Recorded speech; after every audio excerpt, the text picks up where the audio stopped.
Police time सतत आपल्या सेवेत 24 तास।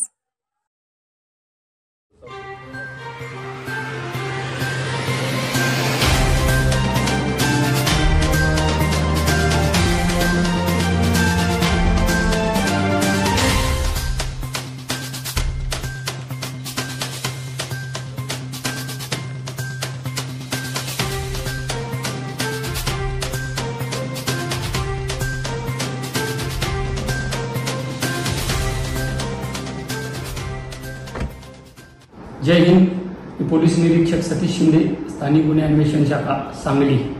काल दिनांक 14/11/2024 रोजी सर्वधर्म चौक गणेशनगर सांगली येथे फिर्यादी सलीम मुजावर यांच्यावर मोहम्मद नदाफ व त्याच्या साथीदारांनी फायरिंग करून त्यांना जीवे मारण्याचा प्रयत्न करून गंभीर जखमी केले असल्याबाबत सांगली शहर पोलीस स्टेशन येथे गुन्हा दाखल झालेला आहे।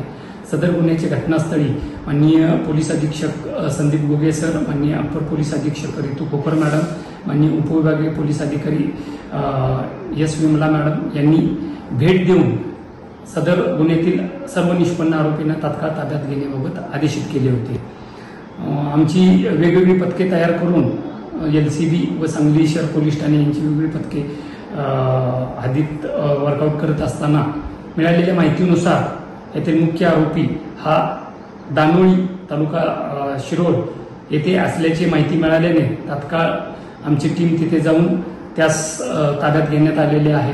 तसेच या गुन्ह्यातील इतर जे आरोपी आहेत ते सर्व आरोपींना पण ताब्यात घेण्याबाबत सांगली पोलिसांना यश मिळालेलं आहे। या आरोपींमध्ये आहेत इम्रान दानवडे, विजय फाकडे आणि फारुख नदाफ।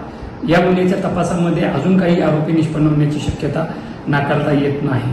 यातील जे जखमी फिर्यादी आहेत व आरोपी आहेत यांच्या आर्थिक हितसंबंधामध्येच्या कारणावरून सदरचा गुन्हा आरोपींनी केलेला असल्याबाबत प्राथमिक तपासात निष्पन्न झालेले आहे, परंतु याबाबत अधिक तपास आम्ही करत आहोत। निवडणुकीच्या अनुषंगाने सांगली पोलीस सर्व बाबतीत जागरूकपणे लक्ष देत आहे।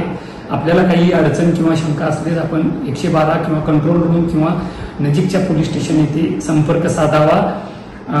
कोणीही आपल्यावर कोणताही विश्वास ठेवू नये। सांगली पोलीस आपल्या सेवेसाठी तत्पर आहे। जय हिंद।